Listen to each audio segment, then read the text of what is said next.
Metro TV, insightful and inspiring moments.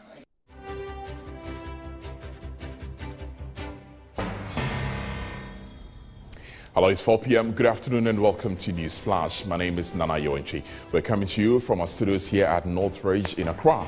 Coming up in the bulletin.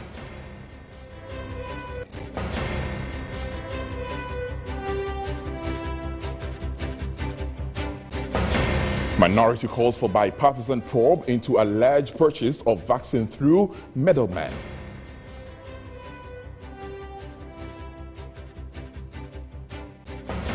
ASEPA calls for public inquiry into GPGC botched deal.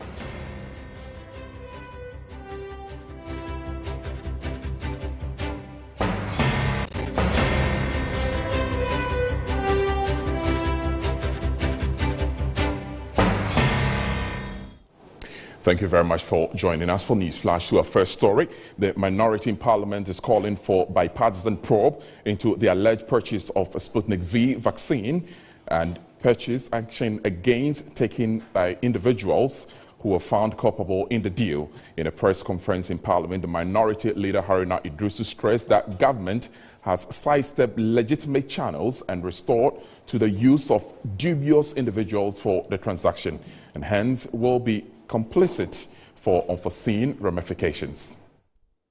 Now, if you ask them any question, they say because there is an emergency.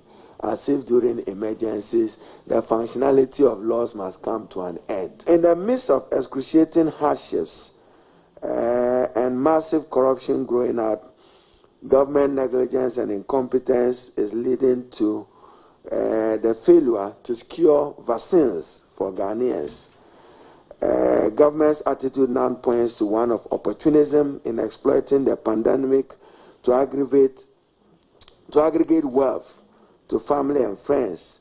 Naked and blatant opportunism. And how can you buy a COVID vaccine for $26 or $19 when everybody in the world is getting it at $10 or even for less? Government has rather adopted a bizarre twist, preferred to deal with dubious middlemen of questionable character in its insatiable taste to profit from vaccine acquisition. We state without fear of contradiction that even this transaction qualifies to be an international economic transaction within the meaning of Article 1815 of the 1992 Constitution, and therefore failure to have parliamentary approval or better still ratification of it leave it working an illegal transaction. We are interested in the cost overrun and the unjustified, exorbitant payment for COVID vaccines using middlemen instead of. That's why we have a Russian embassy in Ghana. Even in the minister's admonitions to the public, he said he dealt with a deputy ambassador. There is no deputy ambassador at the Russian embassy. All of you should walk to the embassy today and find out who is a deputy ambassador. We are not a lawless country. We are a country governed by law. And simply, our procurement laws, settled law, must be respected. We have always been of the opinion that institutions such as Noguchi, as I have indicated, could have probably done this better. So we filed a motion. We pray that the Speaker admits the motion. We'll call for a bipartisan probe and inquiry into the matter. The report, if it's revealing, we'll call for heads to roll on this matter without any hesitation. Now, switch attention to some Galamsey matters where government says it remains unflinching in fighting illegal mining in the country. This according to the Lands and Natural Resources Minister Samuel Obujinapo, who gave the assurance that the operation launched to get rid of illegal miners from Ghana's water bodies will continue until Ghana's polluted water are restored to their natural state. Operation Hawks is not an event, it's a process. The work to regulate the small-scale mining industry in our country is not an event, it's a process. It's a process we are going through in a systematic, sustainable, and concerted effort to be able to come to grips with the industry of small-scale mining. So, first of all, the Operation HALT is one bit of it. It's a whole arrangement which we have. The enforcement regime is very important. The regulatory reforms which is being conducted as we speak by the Minerals Commission is key, because if you are enforcing the laws, you must also make sure that the laws are such that people can obey them and people can do so reasonably. So all of those are being done. The permitting regime, for instance, the licensing regime, the training of miners, the importation and establishment of equipment which will ensure that the extraction of gold from the gold ore is done sustainably, is done without mercury and all of that. So the point I'm making to you essentially is that there's a whole gamut of interventions we are deploying. Sensitization is one of them. How to get the people to appreciate that we are not doing this against them, but we are doing them for their own good, for their health, for the survival of their communities, and so on and so forth. So this is a holistic effort that we are embarking on. What I can say to you, two things. One, it's not an event, it's a process. Two, the commitment to wage this crusade and go through with it is total and unflinching. In other news, the editor-in-chief of the New Crusading Guide newspaper, Abdul Malik Kwaku Baako, says NDC should not be allowed to find refuge in what he described as imaginary fears. He said the party should allow the judiciary to operate fairly. His comment follows the press conference organized by the NDC to demand the reverse of the Chief Justice hauling former Chief Justice Dominic Ayeni to the General Legal Council over comments against the Supreme Court judge who sat on the 2020 election petition. The communications officer for the NDC, Sami Jenfi, however, rebutted, saying the legend comparisons done by the journalist Kwaku Baako were misplaced. They both spoke on Metro TV's Good Morning Ghana show. I really think the NDC intrusion was not the right one. It makes things difficult. It makes those who are seeking mitigation or amnesty or withdrawal difficult. You see, undue politicization of this otherwise professional, strictly legal issue. I would have wished they hadn't intervened. Dr. Ayeni is one of the most reliable, most committed, lawyers who are members of the NDC and who have been supporting the party. So if he's involved in this matter, the first matter we didn't wade in. In all the cases I cited, NDC-affiliated lawyers being cited for disciplinary action by the Chief Justice. We've never commented on these matters. Okay? In some of the cases, we have even encouraged them to apologize. But when the things are beginning to appear as if this is a trend, certain lawyers belonging to a certain fraternity are being targeted, and they are always the ones being referred to the Disciplinary Committee of the General Legal Council by one particular person, the Chief Justice for Disciplinary Committee, then it gives us as a political party genuine cause for concern. So wading into this matter was appropriate. It was not an intrusion, unwarranted intrusion, as Mr. Baako thinks. The editor-in-chief of the New Crusading Guide, Abdul Malik Kwaku Baako, has defended the Board GPJC power deal that has caused Ghana a judgment debt of $170 million awarded by the London court. On Monday, Metro TV's flagship program, Good Morning Ghana, Thursday morning, 24th June 2021, Abdul Kwaku Baako said, "It is not every judgment debt that is tainted with fraud." In a sharp rebuttal, communications officer for the NDC, Sami Jenfi, said this judgment may not be tainted with fraud, but government must accept the responsibility of criminal negligence and recklessness. I asked myself, what have we been doing since we were confronted with the challenge of judgment debts, especially the negatives? Take a look at the Justice Apau's report. Whole lot of recommendations pointing to the sources of why those particular ones happened. Those that were unavoidable, he states them there clearly. What have we been doing? Virtually nothing. And perhaps it means we are not creating a culture of deterrence. And because we'll be living here with judgment debts for a while to come, there's a need for something to be done. I have no opposition to the need to investigate and, if possible, to sanction. I have no problem with that. Mr. Baku says that not every judgment debt is tainted with fraud or corruption. That is true. And I will not say that this judgment debt is tainted with fraud. But I can tell you that this judgment debt is tainted with criminal negligence and criminal recklessness. And that is why I am sad, sitting here as a Ghanaian, that is why I'm heartbroken. Because we've been slapped with this $170 million judgment debt, which is accruing interest on a daily basis, compounded on a monthly basis.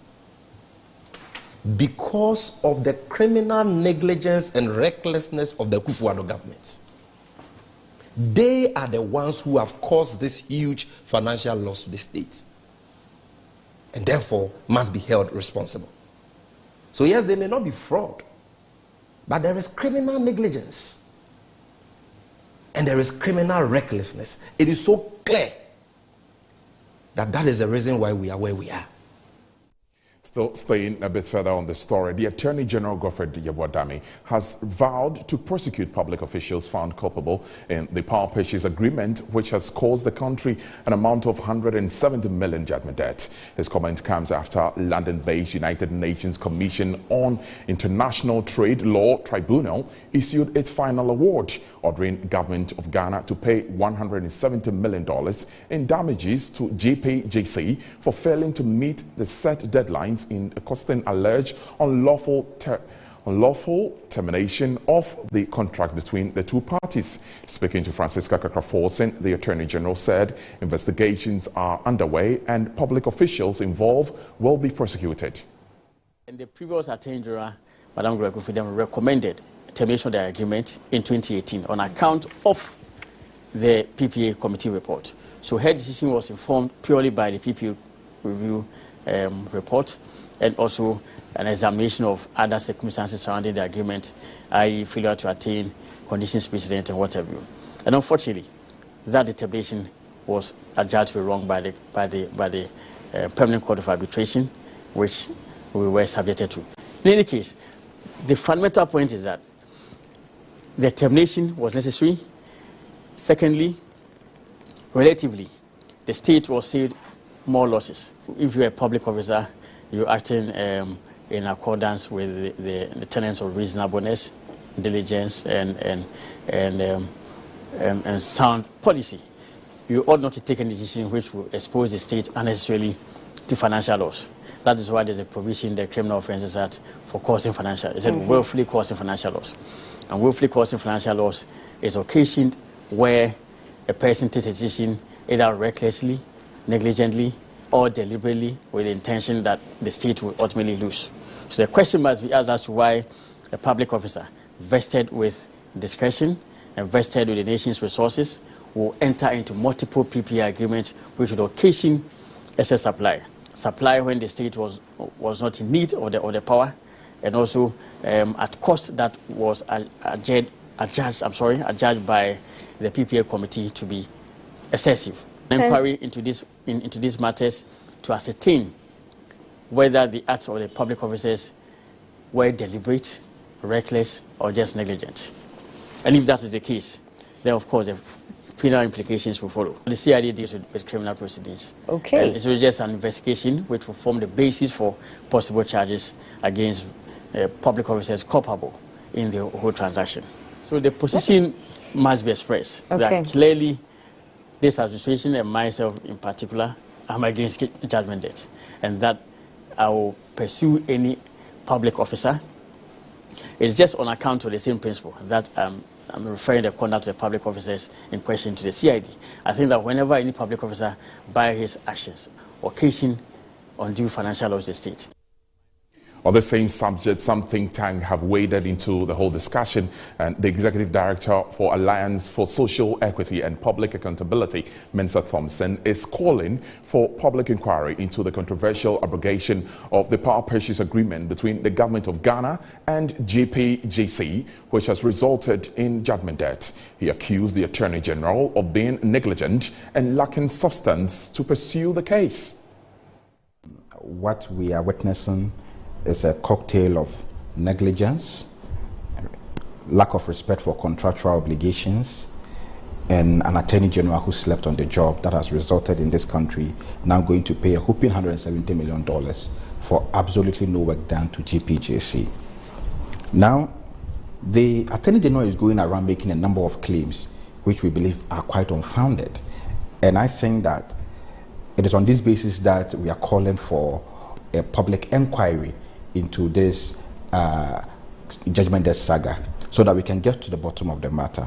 Because the public must be made aware of how many emergency power purchase agreement was entered into by the government, by the previous government.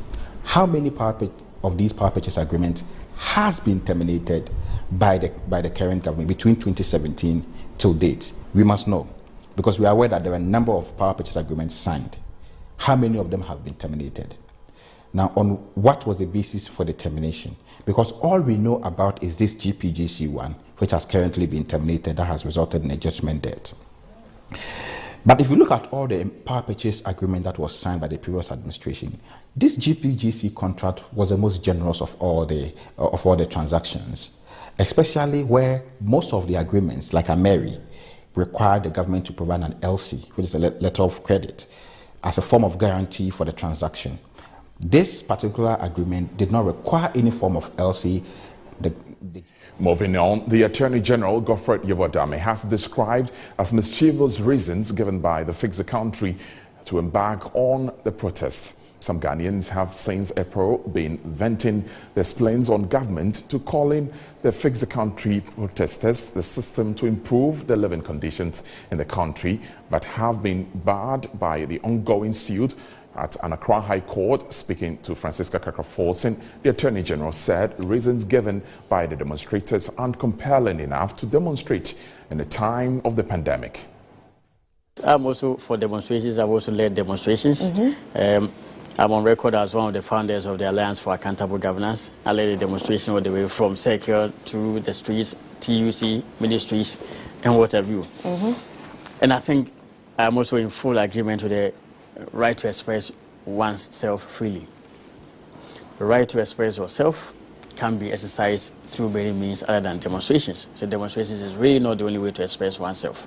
The substantive matter is before the High Court Accra. I wouldn't like to prejudice this.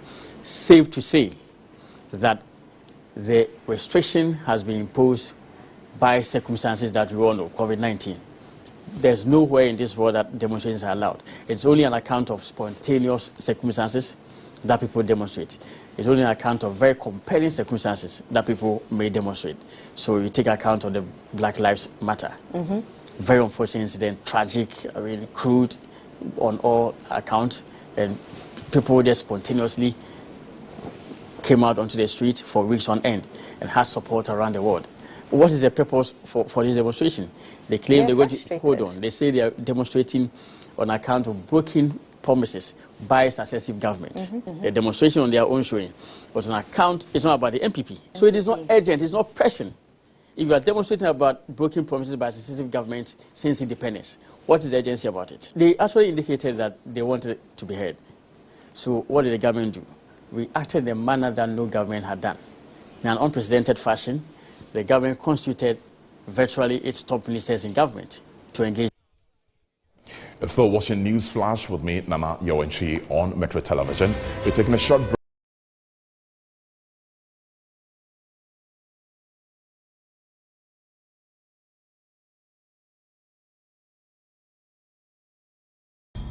The search for a reliable partner in dealing with your U-turn bus needs has been made easier and convenient with SA Automobile. SA Automobile, formerly U-turn Ghana Limited, has been in the business of offering quality U-turn product and services at competitive rates. At SA Automobile, our team of expert staff, management, engineers, and mechanics professionally deal in the sale of U-turn buses, genuine spare parts, its repairs and maintenance at our highly effective workshop with remarkable speed. We also have available the sale of Camel car batteries, Weichai and Kia spare parts, Zonton coaches and light-duty vehicles for everyday movement. Contact us on 020-000-0831 or 054-555-7500. You can also email us info@saautomobilegh.com or visit our website at www.saautomobilegh.com. SA Automobile, the pleasure of doing business with you is all ours.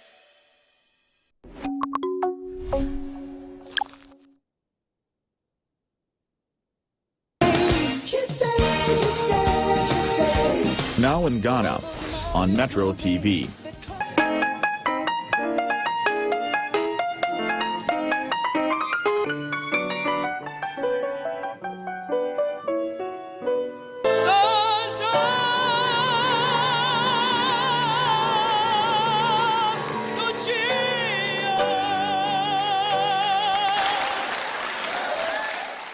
Showing every Sunday evening, prime time 5 to 5:30 p.m. with a catch-up on Wednesdays 4 to 4:30 p.m. Kids always say what they wanna. Metro TV, insightful and inspiring moments. You're welcome back. There's still news flash on Metro Television. To other stories, waste management giant Zoomlion Ghana Limited has commenced its monthly disinfection of Ghana's airport as part of measures to reduce the spread of COVID-19 in the country. Speaking to the media, Senior Vector Control Officer with the Vector Control Unit of Zoomlion Ghana Limited, Enoch Minta, noted COVID-19 virus is still in existence and must be fought with all the protocols and disinfection exercise and the vaccines. He made this known when the disinfection team commenced its work at the Kotoka International Airport in Accra. The 2 to 3 hour disinfection exercise at the Kotoka International Airport began on Wednesday, June 23 around 10:30 p.m. and ended around 1 o'clock a.m. on Thursday, June 24. All facets of the airport, including 8 open spaces, would be thoroughly disinfected by Friday, June 25. Enoch Minta is a Senior Vector Control Officer with the Vector Control Unit of Zoomlion Ghana Limited. We are here this evening to carry out a monthly disinfection exercise that we carry out at all the airports across the country. The purpose is to help curb the coronavirus menace in the country.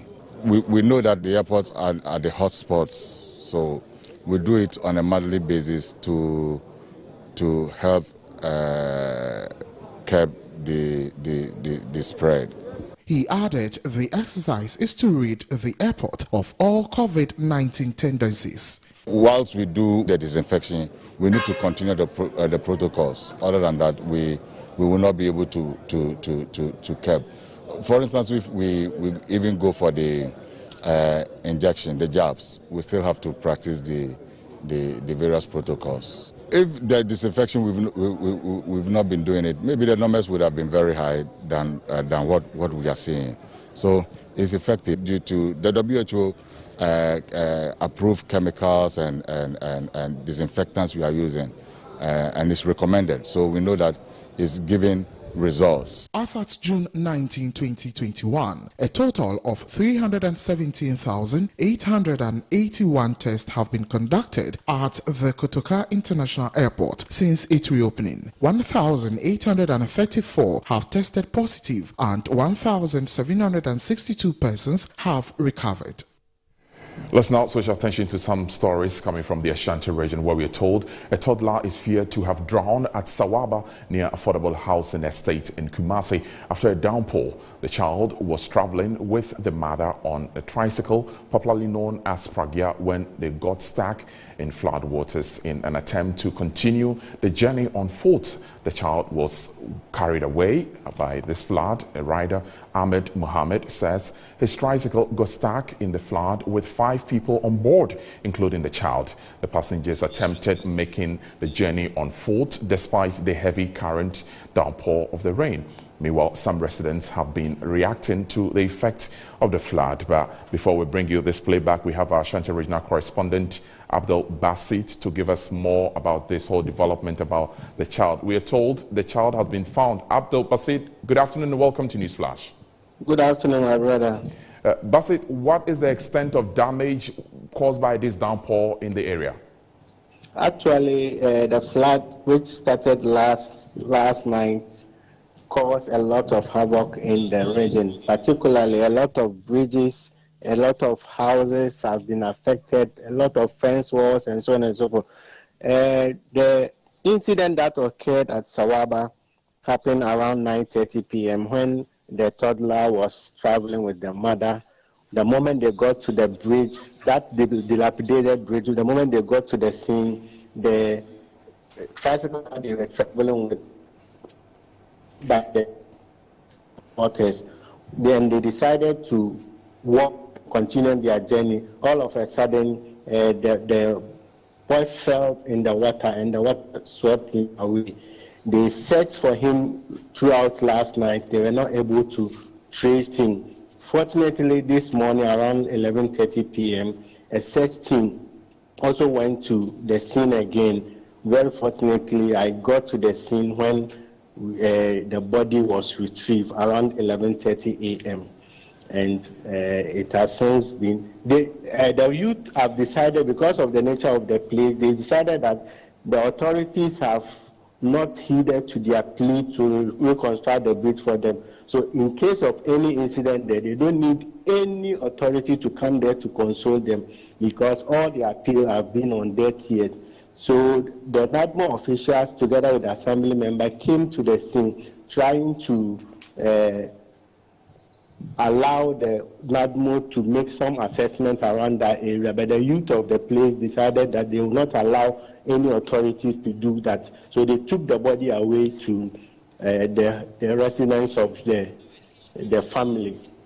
That's what exactly happened this morning. But the state of the devastated ruin, excuse me, what exactly happened today is that I've visited a lot of places, and a lot of houses have been affected. The one particular one was the former Ashanti Regional Minister, Samuel Sapon. The entire fence wall of his house has been broken down, and the president of Friends of Rivers and Water Body, they all live around Paraku Estate. Okay, Bassett. This flood. Okay, hello, Bassett. Yes, we will be coming back to you during News Night, so you can give us the other developments as to what the Asokore-Mampong municipality, which just happens to be having oversight within this community, what their reaction is moving forward, so that we don't see some of these debts whenever it rains. Thank you very much. Abdul Bassett is our Ashanti Regional Correspondent. Now, to other news, the Electricity Company of Ghana has announced that parts of Accra will experience scheduled power outage for 22 days starting from Monday, June 28, 2021. According to the power distributor, the outages would allow the Ghana Grid Company, GridCo, to complete the last phase of repairs works on some bulk supply point and transmission cables in Accra. The last phase of the repairs and upgraded works, which begins on Monday, June 28, 2021, will see an upgrade in the Volta Achimota Malam transmission lines. The exercise will cause an interruption in power supply to about 71 communities within Accra. Addressing the press conference earlier on Wednesday, the managing director of ECG, Kwame Ajiman Budu, appealed to the public to bear with the company in the midst of these whole exercises. I want to thank you very much for being part of the bulletin. We're back at 7 with more news on News Night. My name is Nana Yawenchi. Good afternoon.